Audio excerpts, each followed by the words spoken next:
everyone, welcome to a new episode of Crypto Tips. My name is Heidi, and today we are addressing a question sent in by one of our CT Club members. If you guys want to know what the heck is going on in the CT Club, this is a brief overview. We give you trade alerts, what we're doing with our cryptocurrencies, what our cryptocurrency portfolio looks like. Also, there's classes, and not to mention a really great community of people for you to learn from, bounce ideas off of, and just talk to. There's a link for our public Discord down below in the video description. And if you join the CT Club, which a link is also down below in the video description, if you join the CT Club, you can get access and you connect your Discord to your Patreon account. You can get special access to CT Club exclusive channels within our Discord. But anyway, let's get today's video. Can you explain how token burning works? How does it affect the price of the coin or token? Why would a coin or token that is burned never really goes up in price? For example, OMI. Millions of OMIs are burned with transactions, but their OMI price remains low. I don't understand this. Great question. This is definitely a trend that's been around in crypto. It's definitely been gaining more traction. It's becoming more of a trend in recent years. For example, Binance is a great example of one that really made this token burning popular.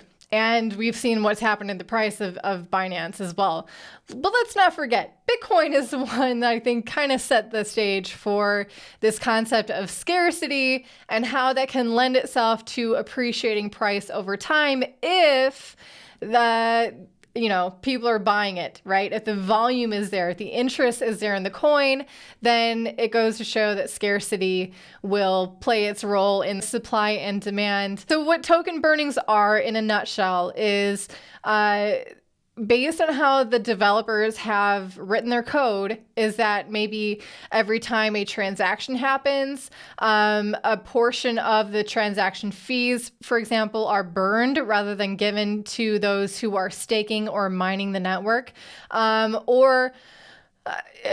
For example, Binance, every quarter, they go on the public market, they buy Binance off of the public market based on how much they've earned that quarter, and they burn those tokens. They send those tokens to a special smart contract that no one can ever access. Those coins are deemed inaccessible. Essentially, they're destroyed.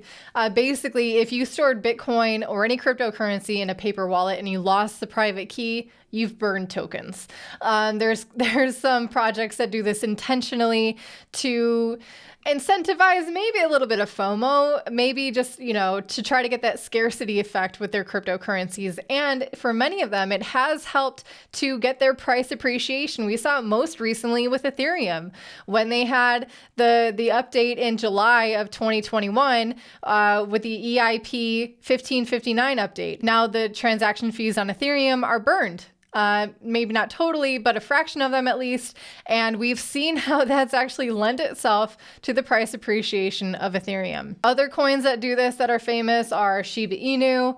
Again, Binance, FTT, PancakeSwap is another famous one, and of course Ethereum that I just mentioned. Now, the reason why perhaps this doesn't so immediately or effectively change the price of the coin for the better to go up is perhaps they're actually having more emissions of coin onto the market than what they're actually burning, so that even though they're burning coins, they're actually creating far more and releasing that onto the market. I mean, we do see this actually with PancakeSwap. This one is a DeFi platform that has, runs with the coin Cake, and it's now famous for being super profitable because you can get like 10,000% APY if you're participating in some of these farms on PancakeSwap, but you're getting paid in Cake. That is an emission of coins that are released onto the market.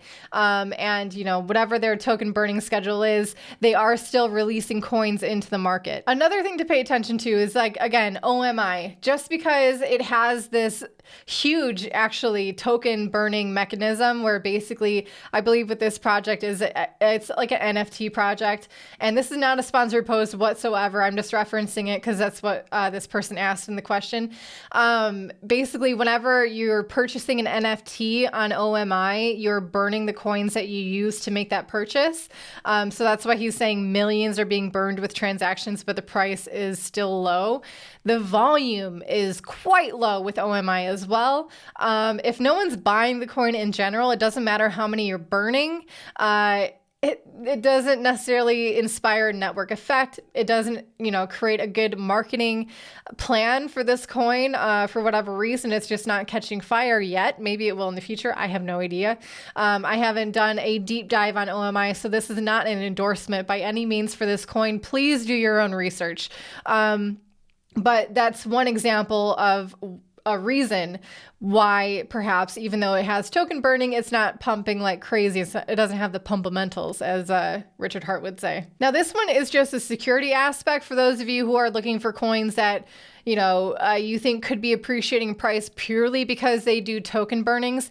Please pay attention to, it's really important. I know Binance, I think, is done arbitrarily, but it's really important and ideally that these tokens would be done as the code is written automatically, not arbitrarily based on whatever the development team has decided or will actually do or not do. Because ultimately, if it's not hard coded into the coin to get burned, it's just up to someone else's whim to actually enact this. And also, it's really important to pay attention to if anyone has God mode or admin keys over this network, they could potentially have access to the smart contract where all these burned tokens are going, and they could be perhaps siphoning some off, selling them on the market, taking a profit. Who knows? There's lots of scammy ways people are getting profits in cryptocurrencies. It's all something to pay attention to. And thankfully, blockchain tech, most of these cryptocurrencies are transparent.